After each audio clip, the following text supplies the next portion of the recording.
most common questions ever asked is, what if they say no? There's so many ways to answer that, and the most simplest one is, what if they say yes?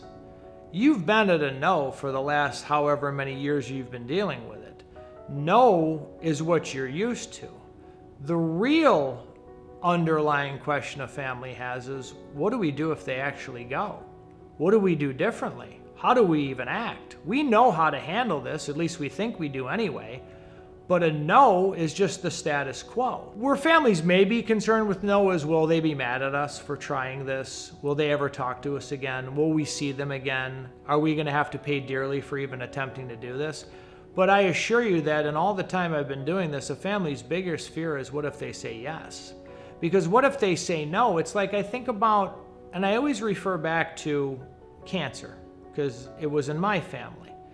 And I think if somebody were to ask somebody with pancreatic cancer, what's your success rates? And you said 3%, you would drop to your knees that at least there was a fighting chance that you can survive. But I can tell a family that I got a 100% guarantee they're gonna say yes and they're gonna go to treatment, and they still wouldn't do the intervention.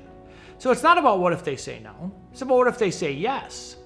Because I've tried that before. I've actually given families the opportunity to have the intervention and gave them certain stipulations that had no reason not to try, and they never pick up the phone again. Families are terrified of the unknown outcome. What if they say no? Well, you're there now. What if they say yes? That's where you'll be paralyzed. You won't know how to act. Your purpose will be taken away. You'll no longer be their caretaker. Your family roles are going to go into a greater degree of dysfunction. The loved one is going to be in treatment, and you're all still going to be feeling the way that you feel, and you're not going to know why. You're more afraid of the change than you are the status quo.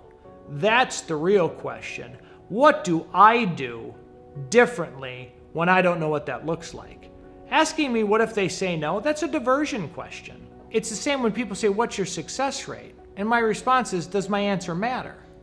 If I told you it was 100%, would you sign on the dotted line right now, and would we be in your living room tomorrow? And the answer is no. If I told you it was 1%, would you say, well, then what's the point? What answer do you need to hear to overcome the real objections of why you're not doing this and what your real fears of whether they say yes or no? When people ask us, what's your success rate, and what if they say no, those are diversion questions. They're real questions. I can see why people would want to ask them, but they really should have no bearing on whether or not you try to help them. Because if I told you their success rate was 100% and they were going to guaranteed say yes, you still wouldn't do this. So you need to look at why you would not do this, even if those were your odds. So any success rate of them saying yes above 0 is worth a try, because right now you're guaranteed that nothing's going to change.